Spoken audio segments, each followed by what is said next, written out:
Everything you think you need to do to look fit and healthy has actually been catapulting you into dieting hell.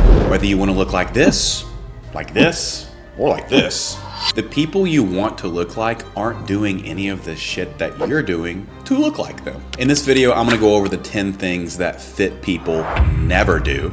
And by the time you watch this video all the way to the end, you'll have all the tools you need to not only get results, but keep them for the rest of your life. Number one thing that fit women do not do. They don't underconsume protein. Let's just picture body transformation long-term as a hierarchy or a totem pole of things that you need to do or boxes you need to check in order to get results. At the top of the totem pole would be the most important things, and at the bottom would be the least important things. Things that didn't even make the list are things like, what supplement should I take? Should I fast? What's the perfect exercise routine? What is the best protein powder? Should my fasting window be 8 hours or 6 hours for optimal weight loss? Should I take fat burners? All these things didn't even make the list. The things that are on this list or this hierarchy are total caloric consumption, protein consumption, your overall activity level, and the quality of foods that you eat, and then just consistency with those things. Another one being getting stronger, right? Those are the things that if you focus on them long term and do them consistently, body results will just be a byproduct of cultivating these values that you now have. These things are important to you, right? Like beliefs are what we think is true, values are what we think is important. So if protein consumption is important to you, you will consistently make sure that it's a box that you check every day. If the populace simply focused on eating more protein, the obesity epidemic would be cut in half. There's a few reasons for this. One, protein is a very satiating nutrient, right? Meaning the more protein you eat, the fuller you will remain, which makes you less prone to binging. It makes you less prone to overeating. Protein also helps you build and develop muscle tissue. It also helps you maintain muscle tissue during a caloric deficit or during a weight loss phase. So the reality is, people with the fit or lean or toned bodies that you want have just consistently made eating more protein of value.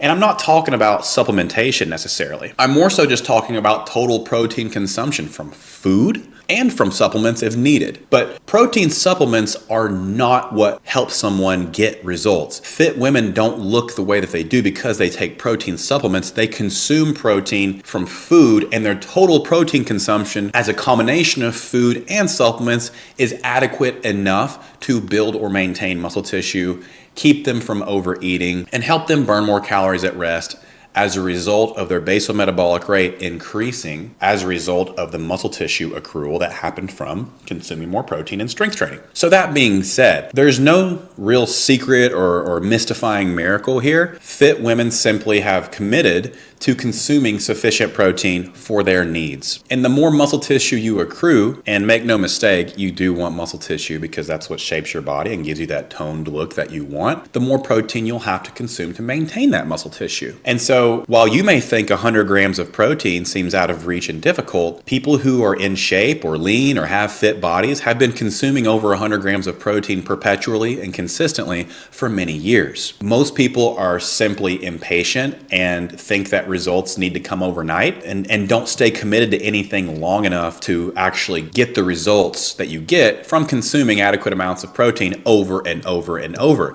Body transformation and maintaining a lean, fit body year-round, or a leaner, healthier body composition year-round, it comes down to doing the boring and mundane over and over. Eating more high-protein foods isn't sexy. It's not magical, but doing it over and over for a long period of time gives you really impactful results. And so if you're wondering how to consume more protein, simply Google high protein foods. But I'll give you a list because you're here. Cottage cheese, eggs, lentils, legumes, fish, tuna, salmon, tilapia, chicken thighs or breasts, turkey, ground beef, lean red meats like steak. You also have things like Greek yogurt, edamame, seitan for those of you who are vegan or vegetarian, bone broth. There's all kinds of options, and it's simply a matter of, again, saying I value consuming adequate protein for my goals, and then looking at that list and just eating more foods from that list. Now, when you start eating more protein, you are going to be more satiated. You're going to feel full. You may mistake that to be bloat.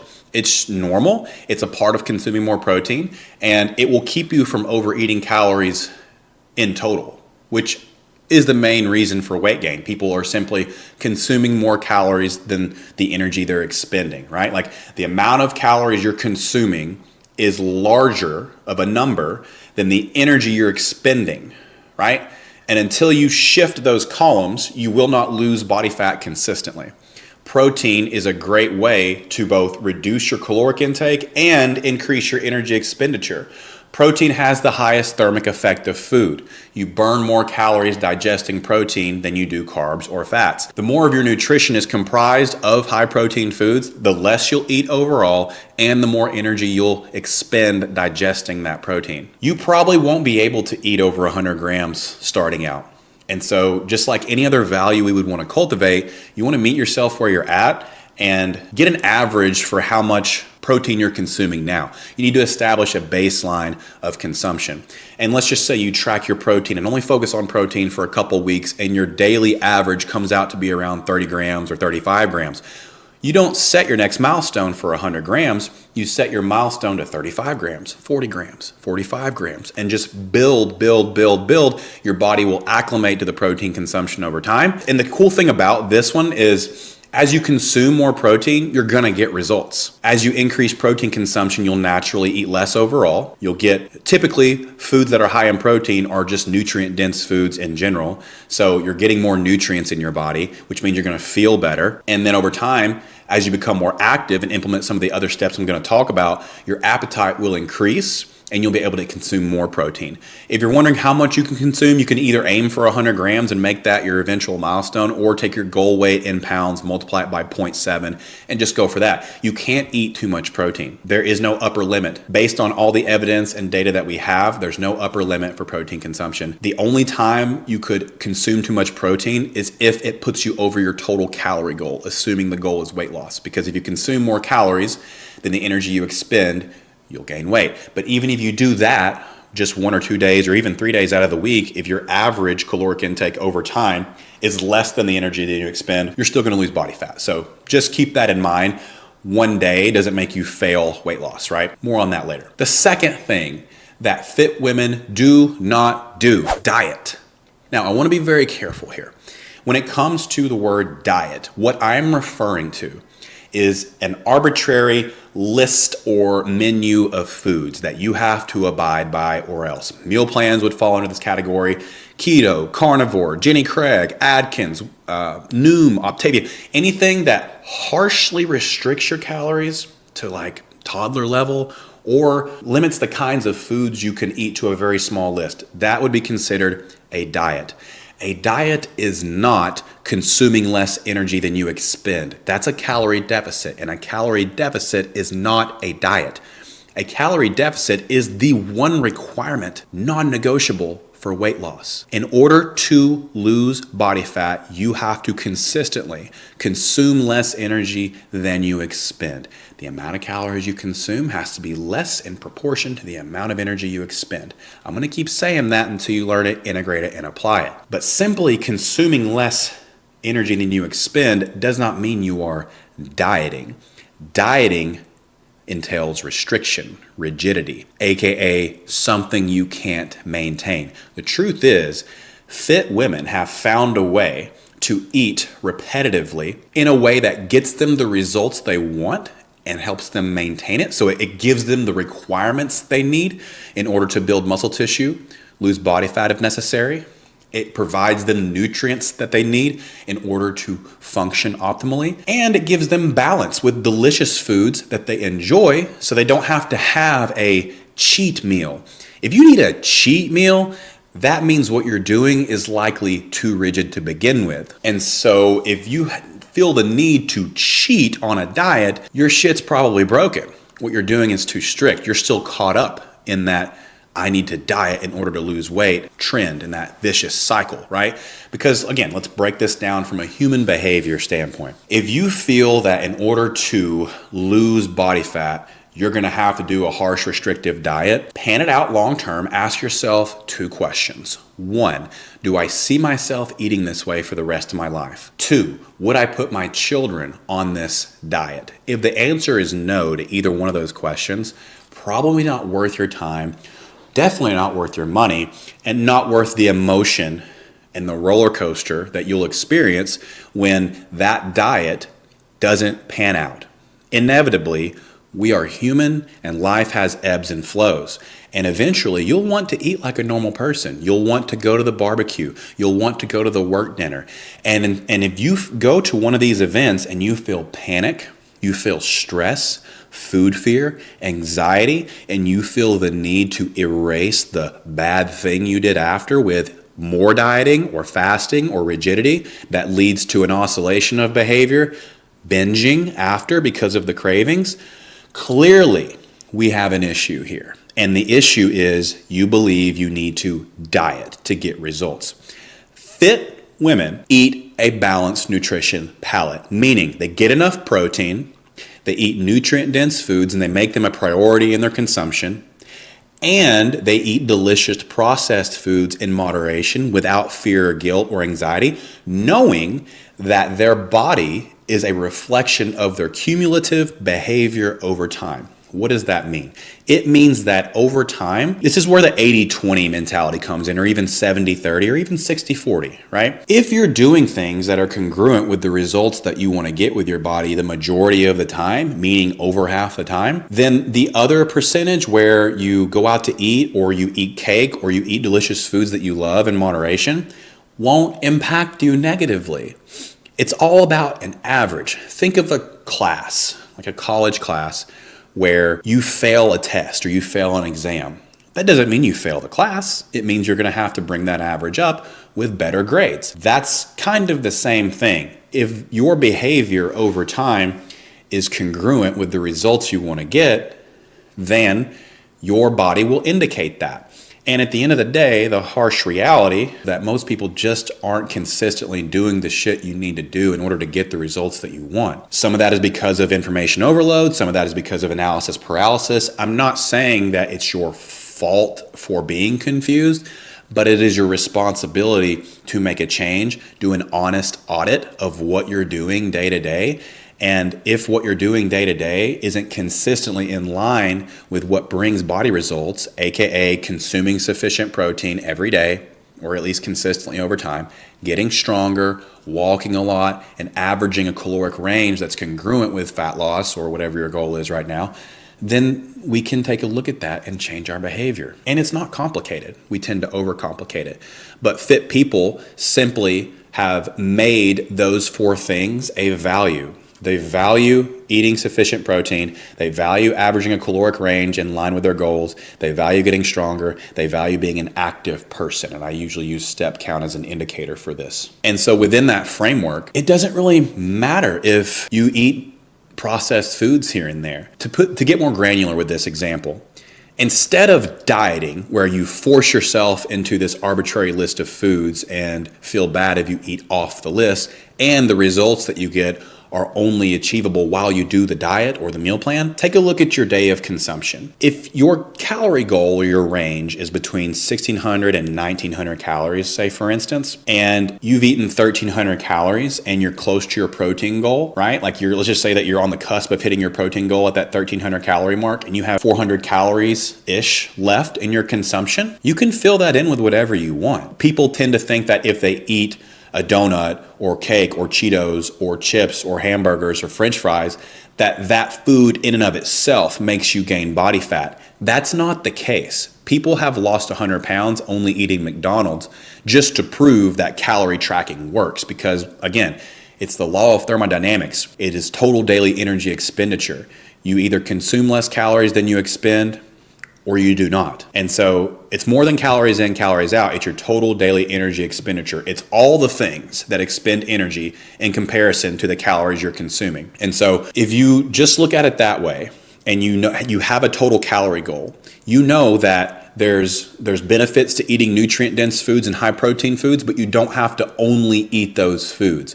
By the way, nutrient-dense foods are all the foods on the outside of the grocery store aisles.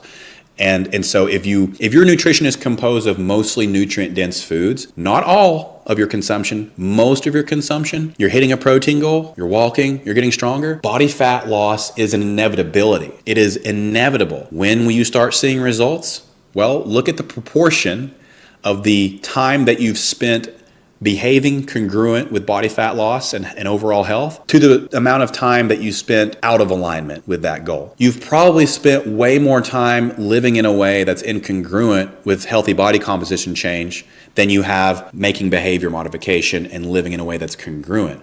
And by the way, you're not going to be perfect. This takes time.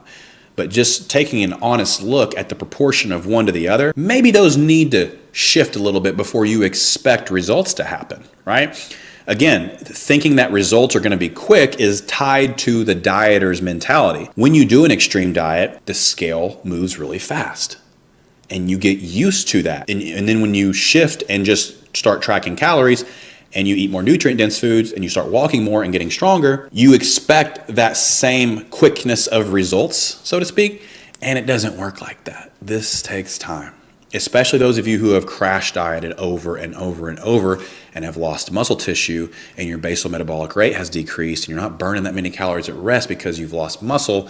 This takes time to get out of that hole. But all that being said, if you have balance, you can repeat it. Fit, healthy bodies are a result of living simple values such as sufficient protein intake, averaging a caloric range, getting stronger, and walking a lot, or just being an active person. With that framework, you can have a lot of balance. There's a lot of room for error. There's a lot of room for, if you succumb to a binge, you're still just an average of your behavior over time, not that one binge. So this framework also leaves room for being kind to yourself and modifying behavior and ways of coping with food that no longer serve you. Dieting won't fix that. Dieting won't erase your pull to binge.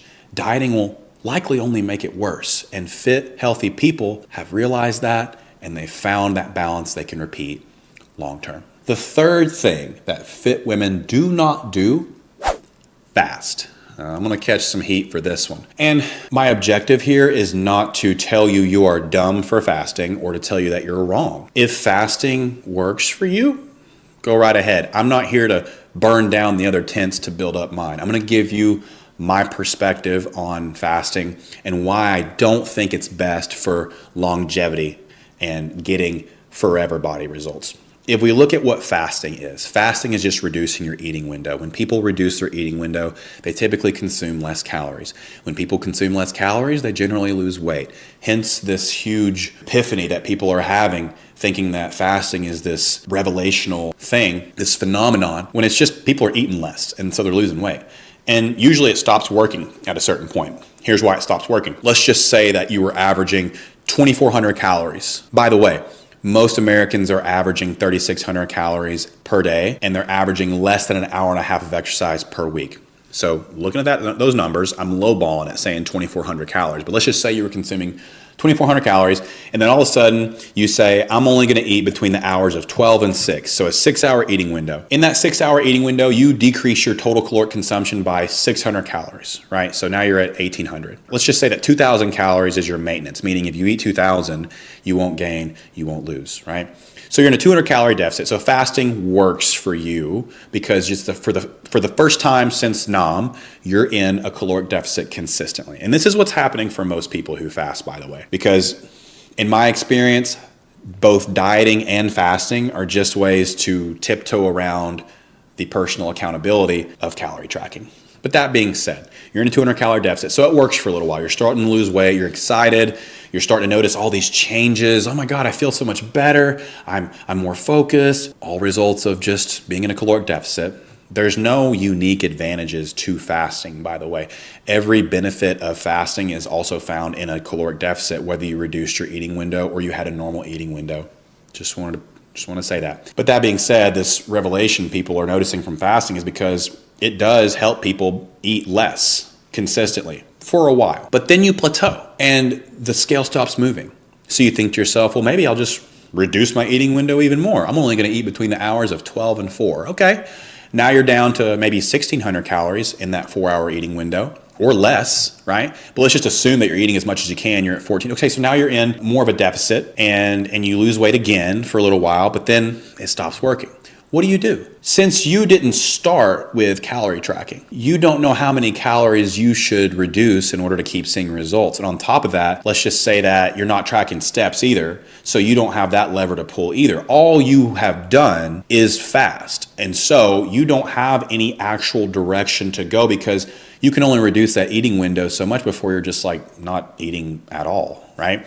So then you say, screw fasting, I'm going back to regular eating. So you increase your eating window again. And now within that eating window, or within a normal eating window, you're consuming back to 2,400 calories and you gain all the weight back. This is what most people experience when they fast.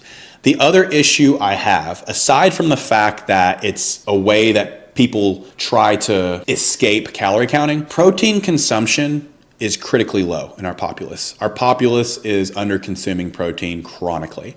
And so it's already hard to hit a protein goal. Most people really struggle to hit a protein goal starting out. We notice this with our clients. We notice this in the general populace. It's satiating. It's not easy to eat more protein, especially at first. With a reduced eating window, it's even harder. And so weight loss is not just about losing weight. It's about losing body fat while maintaining muscle tissue. That preserves your metabolism. If by fasting, you reduce your calories so much that it's not enough to sustain muscle tissue, you're gonna lose basal metabolic rate just because you're fasting, right? You'll lose weight, but you'll also lose muscle, both from extreme caloric deficit and from inadequate protein consumption. It's just really hard to consume enough protein in a 6-hour eating window. It's hard enough to consume adequate protein in a regular eating window, let alone when you barely have time to eat. And so I would wager that the majority of fit women do not fast. They eat a regular eating window and that allows them to have flexibility in their nutrition and consume adequate protein for their body composition goals. I will say there is likely a small percentage of fit women who do fast, but they make sure they eat adequate protein and they hit a calorie goal within that eating window. And that's really hard to do until fitness is a huge priority in your life. It takes time to accumulate the values and principles and behavior to consistently hit a protein goal, a calorie goal, get stronger, and be an active person. It takes time to cultivate those values. And so if you haven't put in that time, the likelihood of you hitting all those targets within a reduced eating window, very small. The fourth thing that fit women don't do: focus or hyperfixate or obsess over supplements. Whenever I do an Instagram Q&A, the majority of the questions are centered around supplements. Should I take creatine? Do fat burners work? What do you think about this protein? What's the best protein to eat? What about exogenous ketones? Back to that hierarchy of things that actually make a fuck when it comes to body transformation, supplements don't even make the list. 99% of supplements are complete garbage and wastes of money, and the remaining 1% are overhyped. The only supplements that actually do anything for you, protein powder, because it helps you hit a protein goal, and even that's not really going to help unless you're also consuming adequate protein from food. Creatine monohydrate, it's fine. It's already in your body. You get it from meat, chicken, fish. It just helps you have stronger workouts, maybe exert some more force and preserve muscle tissue in a caloric deficit as a result of pushing yourself harder in those workouts and recovering a little bit faster. But even creatine doesn't work if you're not already checking the boxes of sufficient protein intake, averaging a caloric range, having a high step count, and getting stronger. And then there are some other very, very minor supplements that make a very minor difference, such as essential amino acids, fish oil, and any vitamin you're deficient on. Outside of that, they're all bullshit. And so if you're thinking that you can outrun the cultivation of values and principles that I've advocated, if you think that you can out-supplement your shitty eating habits or lack of activity or lack of commitment to gaining strength, you're going to be disappointed. Fit women have cultivated the values of sufficient protein intake, averaging a caloric range, increasing their step count, and getting stronger, and they live those. And then supplements are just a bonus on top of an already very well cultivated cake that they've baked. It's just the icing. It's the cherry on top. It gives a 1% benefit or advantage to someone who's already living the values that translate to body results. And so I can guarantee you that if you ask any woman with a fit body how they look that way and how they maintain that body year round, supplements will not make the top 5 things that they do. Supplements can help give you some energy here and there, but even that, we have to ask, what's the root of the lack of energy? You're probably not getting enough sleep, right? And so if you are hyper fixated on what supplement to use, but you're not consuming sufficient protein every day, you don't have a pulse on how many calories you're eating every day, you aren't an active individual overall, and you're not getting stronger, you're wasting time, you're wasting money.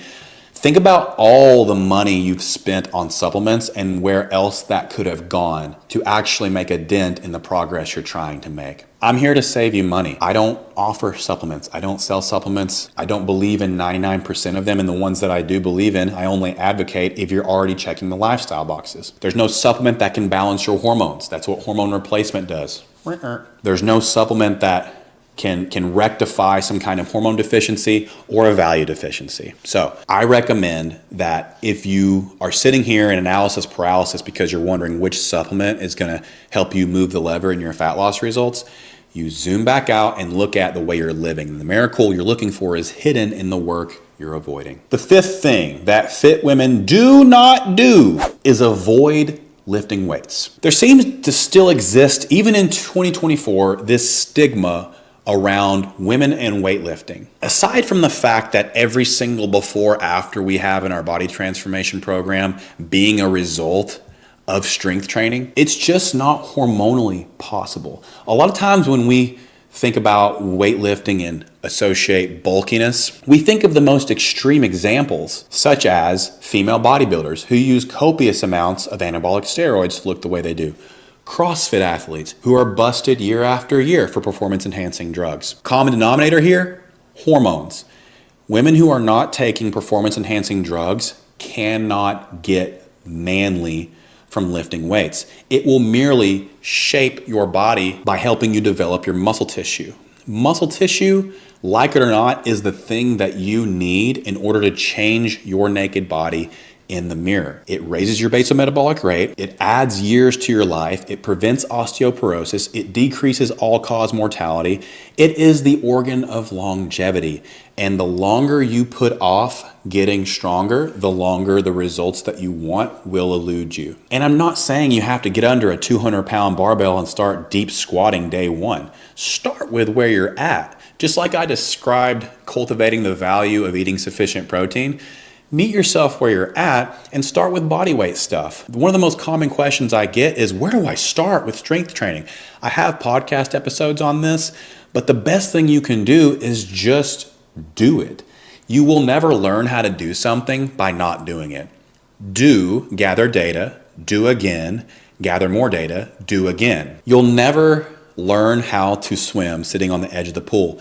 Those of you who are afraid of the gym because of the testosterone or gym intimidation, what have you, I can assure you, everyone in the gym is concerned infinitely more with themselves than they are with you. No one cares that you're a beginner, and most people would be very happy to help you if you came up and asked them how to perform a certain exercise, especially men.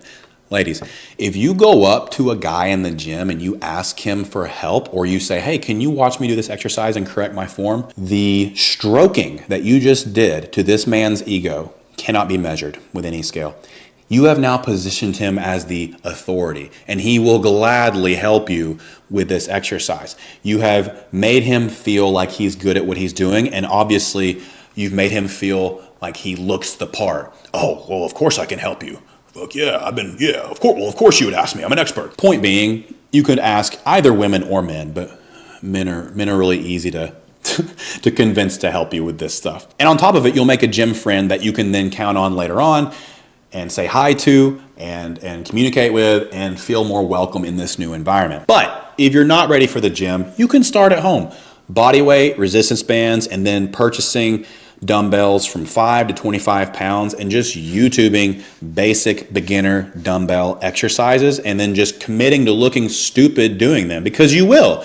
We all look dumb the first time we do something. That's the only way you will learn. And the more committed and accepting you are of looking dumb for a while, the quicker you will get better at this skill you have yet to cultivate. And so I invite you to embrace looking silly, doing exercises you've never done. Think about anything in your life that you weren't good at and now you're really good at. You had to do it over and over and you probably weren't that great at it when you started. This is no different. No one cares that you're a beginner. Men are Neanderthals in the gym. They're just concerned with, can I kill this guy with my bare hands or not? Who bench presses more? They don't care about the woman who's learning how to better her body and accrue new skills. They don't care. Women will be glad to help you as well. Make gym friends. Be social. That's what it's meant for. But if you're working out from home, start very simple. Start with very basic, compound, foundational exercises such as squats, rows, modified push-ups, shoulder press, lunges, split squats, deadlifts. That's really all you need. If you just do those things, you can transform your entire body. If you have a set of dumbbells from 5 to 25 pounds, buying more as you need to, and a weight bench, you can train your entire body and transform from home. You don't need an hour.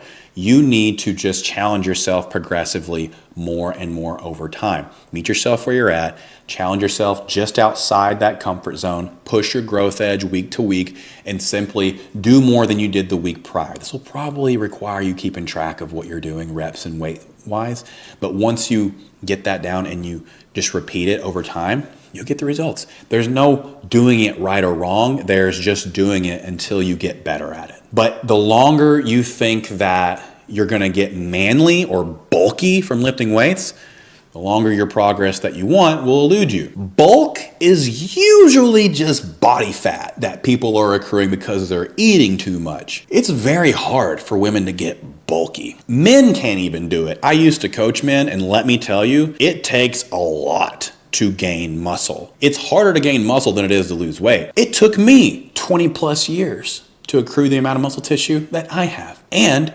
it took performance enhancing drugs in my 20s to accrue the muscle tissue that I have now. I no longer use performance enhancing drugs, but the physique that I have, performance enhancing drugs contributed to it. All that to say, the odds of you, a average person with normal hormones, getting bulky from lifting weights, almost non-existent. It just doesn't happen. Ask any fit woman if you should fear losing weight. I mean, that's the person that would probably have the best advice, right? The person who has the body that you're trying to get, ask them if they think that you should avoid lifting weights. Because I'm going to tell you right now, you're not going to Pilates your way to, y'all going to hate me for this one.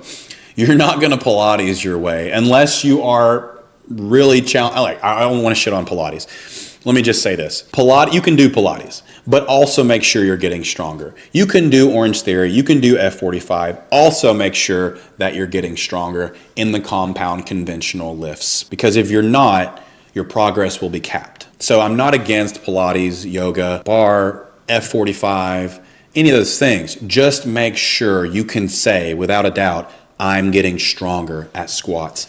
I'm getting stronger at rows. I'm getting stronger at bench press and shoulder press. And if you are, wonderful. That's all you need, is to continue getting stronger. The sixth thing that fit women don't do is fearing getting bulky. The seventh thing that fit women do not do is stay sedentary.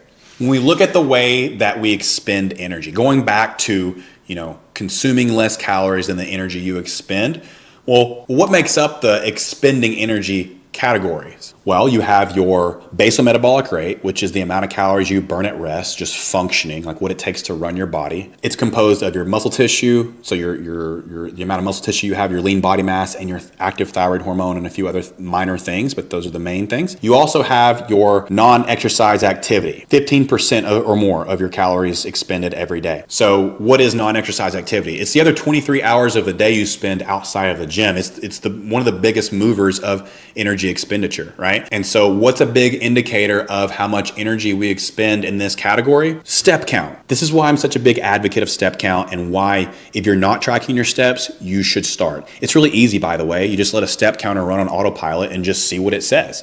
And then just gradually increase that in line with the goals you're trying to achieve. And one of my favorite things about step count is that it keeps you from having to eat less and less and less in order to keep seeing weight loss.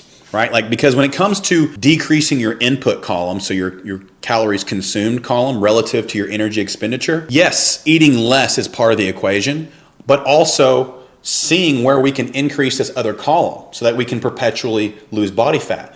Well, we don't want to keep taking away calories because calories are the fuel and the nutrients that we need to expend more energy. So instead of continuously reducing your calories, like with fasting or keto or carnivore, etc., let's look at this other column, the energy expenditure. And if 15% or more of our calories expended every day are coming from our non-exercise activity, then step count is a great way to simply and from an accessibility standpoint, increase our energy expended. So track your steps. How much are you walking now? The same way we scaled our protein intake is the same way we're going to scale our steps. If you're walking 2,000 steps a day right now, simply increase that to 2,200 and then 2,500 and then 2,600 and then 2,750. Slowly increasing your step count will help you make it a value and help you fulfill a commitment you made to yourself. A lot of people lack integrity with self when it comes to cultivating these values, and the only way you can cultivate a value is by meeting yourself where you're at and then proving to yourself that you're worth it by following through on a commitment. So instead of saying I'm going to walk 10,000 steps, we're going to say I'm going to walk 2,500 and then build from there each week, right? A couple of different ways you can do this. You can either increase your daily average or your weekly total. So look at your weekly total. If you totaled 14,000 steps, then go for 14,500 the next week, right? Whichever way your brain works. But if you look at people who are fit, lean, toned, odds are they are also very active outside of the gym. We tend to focus on what people do in the gym, like their workouts, right? Well, exercise is a very small percentage of total daily energy expenditure, right? It's 5% give or take based on your workout and what you're doing in that workout. And so the odds of you burning a shit ton of calories via exercise are very low. The only people that do are high-level athletes, like swimmers, people who do hours of CrossFit, etc. So if you're not doing that, then you likely need to have a high step count to have a higher expenditure column than your input column. And the best way to do that is look at your steps. Go on more walks.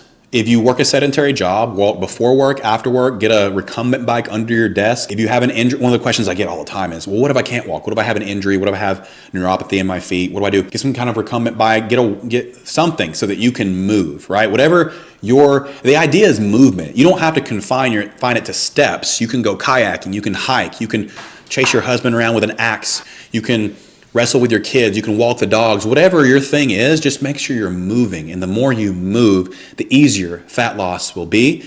And people who have fit and lean bodies have made this a value in their lives. They're active people outside of the gym because as you get older, you burn less calories at rest. Muscle tissue loss as we age is somewhat of an inevitability due to decreased hormones. Again, hormone replacement can help with that. Or due to just doing less of the shit that you used to do. We lose muscle tissue, we burn less calories at rest. And so to offset that, the more active you are, the higher the likelihood of you keeping body fat off or reducing body fat if that's your goal. My grandmother is in her 90s. She's healthy, she's spry, she's never missed a walk. She has walked her entire life. It's been a huge priority for her, and I can't help but think that's a contributor to her healthy, long life. The 8th thing that fit women don't do, isolate themselves. Now, this is a tricky one. We tend to grow and heal in community. One of my favorite things about CrossFit gyms is the community aspect, the support system, people cheering you on, everyone going towards a common goal, right? There's so much to be said for surrounding yourself with people who have similar goals. And so usually people who are in great shape and maintain it for a long time have either a circle of friends, a gym community, an online community, something where everyone is pursuing the same goal. This also means that the quality of your company matters.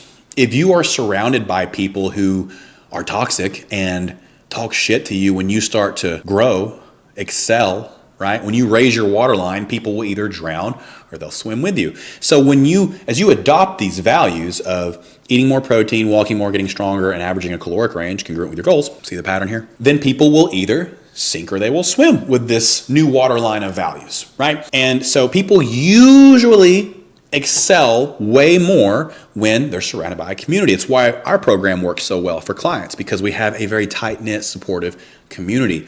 It's one thing to hear it from me or a coach. It's quite another to hear the benefit of these values from someone who's living them in 8 months into a program. And so if you don't have access to that, finding community is really important. And this is where I think Pilates, barre, F45, and group classes have an advantage, because at the very least, you're surrounded with people who have made health a value they want to cultivate. And that is powerful. And so, whereas my older content used to shit on those modalities, now I just say, let's do these things in addition and round out your lifestyle so that you actually make progress in the direction that you want. But it doesn't have to be at the expense of a group class. You can still do those things, especially if you enjoy them. I highly recommend it. We also just want to make sure that we're doing the activities that lead to the visual impact you want on your body. That's what I'm here for, to help you focus on that too. I'm not saying you can't do this alone, but it'll be a lot harder. It's much harder to cultivate values when you're the only one who's cheering yourself on. I know from experience. So that being said, I highly recommend surrounding yourself with people who also value strength training, protein intake, averaging a caloric range, and getting more steps in. Find a walking group, Maybe you have a circle of friends for each one of these categories. Maybe you've got your accountability buddies for hitting your protein goal for the day. Maybe your husband supports you there. Maybe you get the kids in on it. Maybe for your exercise, you have your group fitness class or your group of women that you go to work out with, your workout partner. Maybe for walking, you have your people that you go on a walk with. Maybe your partner goes on walks with you, your dog, etc. See what I'm saying?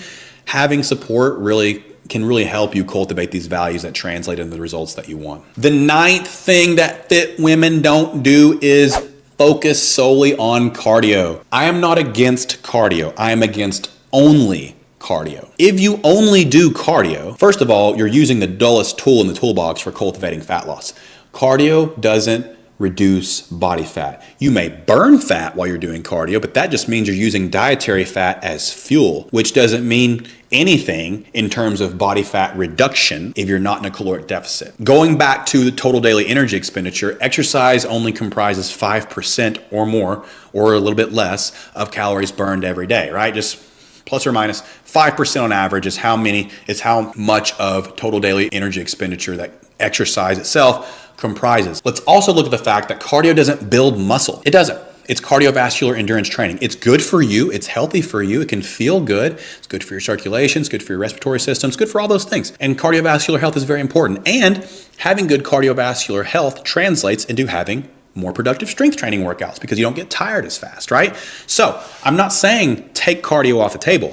I'm saying it's not super high leverage for cultivating fat loss. So in addition to your cardiovascular endurance training, in addition to the treadmill, in addition to running, in addition to Stairmaster, whatever your chosen modality of cardio is, let's make sure that we are emphasizing strength training if you desire to have a healthier body composition, a leaner body in the mirror when you look at it, fit in your clothes differently.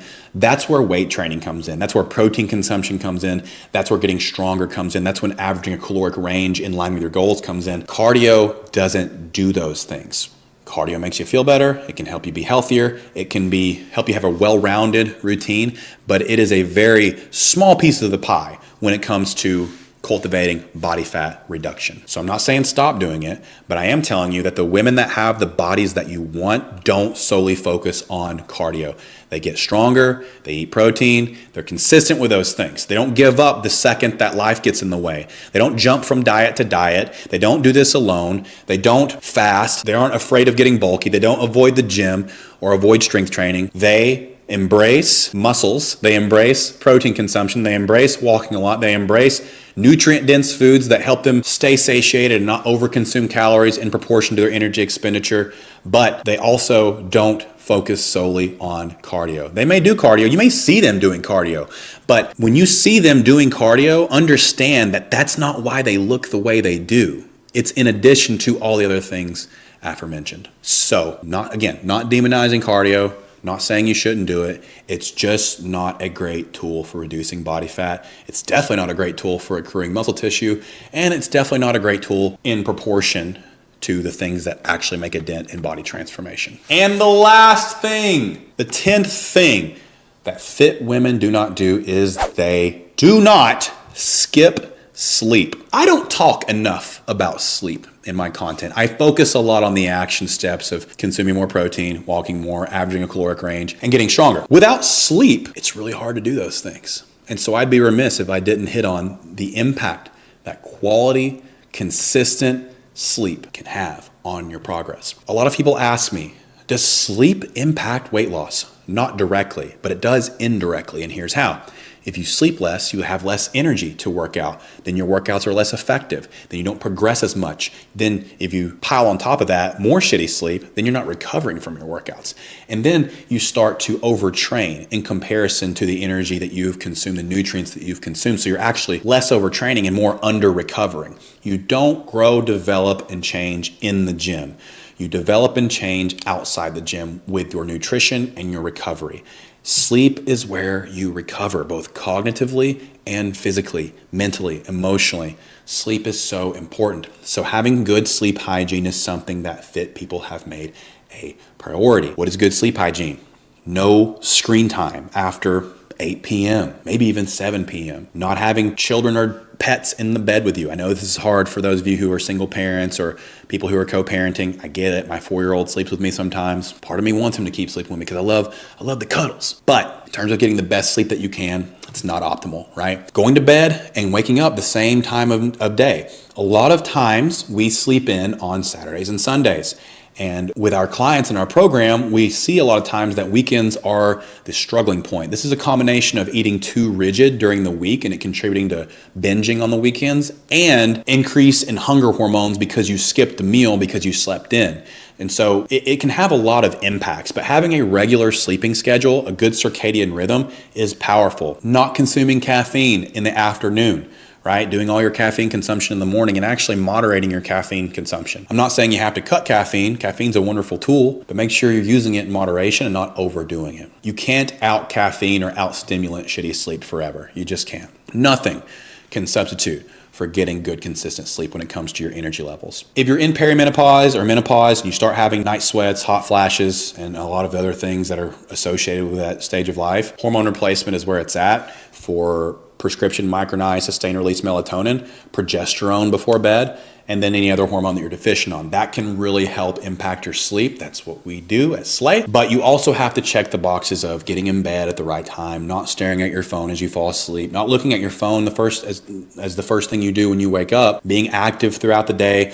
All these things can help you get better sleep. And so we just want to make sure we're checking those boxes so you can get the best sleep, the most deep sleep, REM sleep, and recovery sleep as possible. And so this has been the 10 things that fit women don't do. They don't avoid the gym. They don't undereat protein. They don't diet. They don't fixate on supplements. They don't fear getting bulky. They're not sedentary. They don't try to do this alone or isolate themselves. They don't only do cardio, and they don't skip sleep. I hope this was helpful. If you enjoyed this video, you'll really like this one. Appreciate you watching. ESV out.